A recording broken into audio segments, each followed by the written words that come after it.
Hello dear students, welcome again. आज का जो हमारा टॉपिक है, today we are going to learn what is speech writing. जी हाँ दोस्तों, आज हम सीखेंगे कि स्पीच राइटिंग क्या होती है।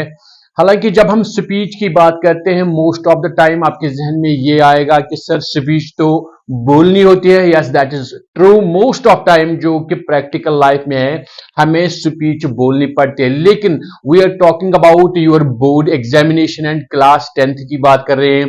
वहां आपको एक स्पीच लिखनी है एंड दैट कैरीज 5 मार्क्स। तो एग्जाम के हिसाब से आज हम बात करेंगे regarding your board exam of class 10th।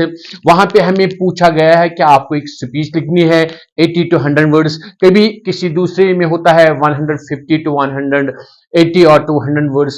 सबसे पहला जो क्वेश्चन आपके जहन में हो गया, sir what is a speech. Speech की अगर हम बात करेंगे, speech is a written form to express your opinions, views, thoughts और नॉलेज टू एन ऑडियंस। देखिए, जब आप स्पीच बोलेंगे ना, तो आप ऑडियंस जो सुनने वाले होंगे ना आपके सामने, उनके सामने उस पर्टिकुलर टाइटल पे, उस पर्टिकुलर टॉपिक पे क्या रखते हो, अपनी राय रखते हो, अपने जो व्यूज होते हैं वो उनके सामने रखना चाहते हो, या जो आपके थिंकिंग या थॉट्स होता है वो उनके सामने रखना चाहते हो। एंड अगर ऐसा कोई टॉपिक है जिसकी मतलब आपको नॉलेज है, आप अपनी नॉलेज उनके साथ शेयर करते हो, उनको बताते हो उस पर्टिकुलर टॉपिक के बारे में। हम देखेंगे कि किस तरीके से हम एक बेहतरीन स्पीच लिख सकेंगे जो भी टॉपिक वहां से हमसे पूछा जाएगा एग्जामिनेशन में, और किस तरीके से आप वो जो सारे मार्क्स में 5, 6 या 10 मार्क्स अकॉर्डिंगली जितने होंगे वो आप इजीली हासिल कर सकेंगे। स्पीच राइटिंग में सबसे पहले जो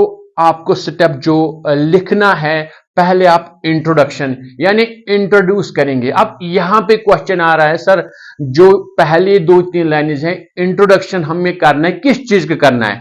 दो चीजें, एक तो नंबर 1 योरसेल्फ, आपको अपना इंट्रोडक्शन भी लिखना है। मॉडल पेपर की बात करेंगे, जो आपके क्लास 324 का मॉडल पेपर है इंग्लिश का, वहां आपको कहा गया है कि आपको एक स्पीच लिखनी है 80 to 100 वर्ड्स। किस पे, किस टॉपिक पे?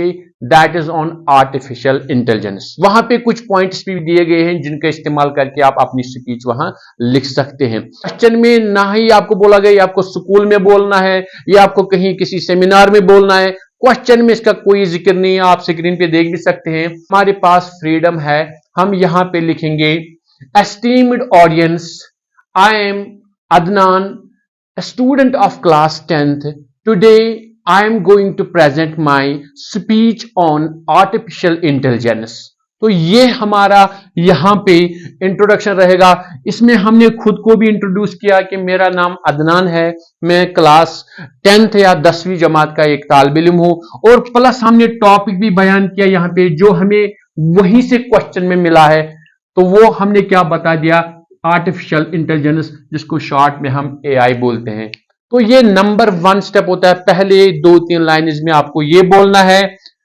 याद रहे, अगर वहां पे कहा गया आपको स्कूल में ये स्पीच पढ़नी है, उसके लिए लिखिए, तो आप जरूर वहां लिखेंगे esteemed principal, respected teachers, dear schoolmates, I am Adnan, student of class 10th। Today I am going to present my speech on artificial intelligence. अगर वहां पे ऑडियंस का कोई जिक्र नहीं है कि कहां पे पढ़ना है, आप इतना लिख सकते हैं एस्टीम्ड ऑडियंस, बाकी वो जो बाकी हिस्सा वो वही बराबर रहेगा। दूसरा स्टेप होता है, जब हमने इंट्रोडक्शन दे दिया, अपना भी इंट्रोडक्शन दे दिया, हमने टॉपिक भी इंट्रोड्यूस किया अपने ऑडियंस के सामने, जो हम लिख रहे हैं कि हमें किस पे बोलना है या हमें किस पे लिखना है, उसके बाद नंबर 2 जो स्टेप आ रहा है वो है बॉडी, जिसको आप कह रहे हैं main content of the speech. इसमें क्या करना होता है, जो आपका टॉपिक होता है, जो अभी आपने डिस्क्लोज किया, अभी जिसके बारे में आपने बताया, अब उसके बारे में आपको डिटेल्ड एक्सप्लेनेशन, यानी डिटेल्ड एक्सप्लेनेशन ऑफ टॉपिक, जो टॉपिक आपने मेंशन किया है कि मैं उस पर स्पीच देने जा रहा हूं या लिखने जा रहा हूं, अब आपको डिटेल्ड में उसके बारे में वहां पे लिखना होगा। अब आपका क्वेश्चन होगा, सर क्या लिखें? देखिए, वहां पे अगर दिए गए होंगे कुछ पॉइंट्स, हिंट्स दिए होंगे, आप उनका इस्तेमाल करके वहां पे डिटेल को बढ़ा सकते हैं। अगर वहां पे कुछ भी नहीं है, तो फिर अगर उस टॉपिक पे आपकी पकड़ है, तो आप खुद से उसको एक्सप्लेन कर सकते हैं, डिटेल्स दे सकते हैं। और उसके लिए शॉर्टेस्ट रूट क्या होता है, शॉर्टेस्ट वे क्या होता है, that is talking about advantages and disadvantages, जिसको आप प्रोज एंड कॉन्स भी कहते हैं। तो उस चीज के मतलब, उस टॉपिक के मतलब, उसके एडवांटेजेस पहले आप डिस्कस कीजिए और उसके बाद उसके डिसएडवांटेजेस, उसके बारे में आप बात करेंगे, तो आपकी जो मेन बॉडी है वो आपकी बन जाएगी। अगर पर्टिकुलरली इस क्वेश्चन की बात करेंगे जो आपके मॉडल पेपर में आया है, क्लास 10th का जो मैं बात कर रहा हूं जेके बोर्ड की, तो वहां पे आपको कुछ पॉइंट्स भी दिए गए हैं जिनका जिक्र यहां मैं आपके सामने करूंगा। हमें कहा गया है, हिंट्स है, computer controlled robot perform tasks, ability to reason, associated with human beings, machines learn from experiences, self-driven cars and robotic surgeries, e-payment and gene mapping।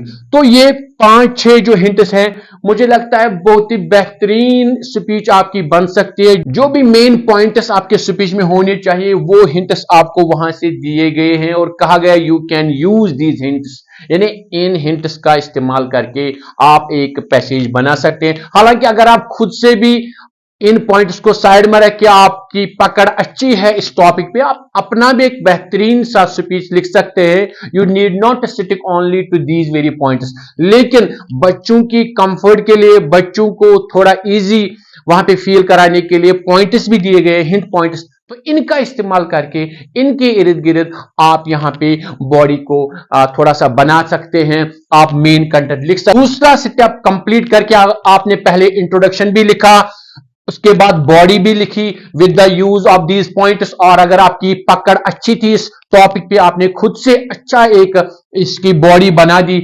इसके बाद तीसरा स्टेप जो मेन आता है, दैट इज कॉल्ड कंक्लूजन। तो conclusion जब आता है आपकी स्पीच का, आपको अब कंक्लूड करना है अपना स्पीच जो आप लिख रहे हैं या बोल रहे हैं, एग्जाम में हमें लिखना है तो अब कंक्लूड करना है अपना स्पीच। तो इसमें हम क्या करेंगे, वी विल समराइज, हमें समराइज करना है। मैं लिख सकते हैं कंक्लूजन में, at last I would like to say that artificial intelligence is proving a great innovation in modern life। उसी के साथ साथ आप थोड़ा प्रिकॉशन का भी वहां पे पॉइंट ऐड कर सकते हैं, that with power comes responsibility, with the use of artificial intelligence we must be very careful and precautions should be taken, that there should not be any kind of misuse of artificial intelligence। तो ये जो summarise करेंगे आप, तो जो speech है वो conclude करेंगे। सो डियर स्टूडेंट्स, बिल्कुल एक इजी क्वेश्चन है, आपको इंट्रोडक्शन स्टार्ट करना है योरसेल्फ और टॉपिक का थोड़ा सा वहां देना है, उसके बाद बॉडी में आपको डिटेल्ड एक्सप्लेनेशन देनी है उस टॉपिक के बारे में। अगर वहां पे पॉइंटर्स दिए गए हैं, हिंट पॉइंटर्स, उनका इस्तेमाल करके उनको थोड़ा ब्रॉडन करके, थोड़ा डिटेल में एक्सप्लेन करके आपकी बॉडी बन जाएगी। अगर पॉइंटर्स नहीं भी है तो टॉपिक पे अगर आपकी नजर होगी, वही टॉपिक आप चूज करेंगे जिस पे आपकी नजर है, तो वो लिख के वो थोड़ा सा ब्रॉडली उसके एडवांटेजेस डिसएडवांटेजेस डिस्कस करके फिर आप लास्ट पॉइंट पे आ जाएंगे कंक्लूजन में। कंक्लूजन में आप समराइज करेंगे अपनी बात को दोबारा। Dear students, it is all about speech writing. I hope कि अगर आपने बिल्कुल इसी पैटर्न से आराम के साथ वहां पे स्पीच लिखा, आपको 5 के 5 मार्क्स मिल जाएंगे। चलते चलते यही आपसे रिक्वेस्ट रहेगी, अगर आपने अभी तक इस चैनल को सब्सक्राइब नहीं किया है तो ऐसी ही एजुकेशनल और इंफॉर्मेटिव वीडियोस पाने के लिए चैनल को सब्सक्राइब करना मत भूलिए। दोस्तों के साथ जरूर शेयर कर, वीडियो अच्छा लगा तो वीडियो को लाइक जरूर करें।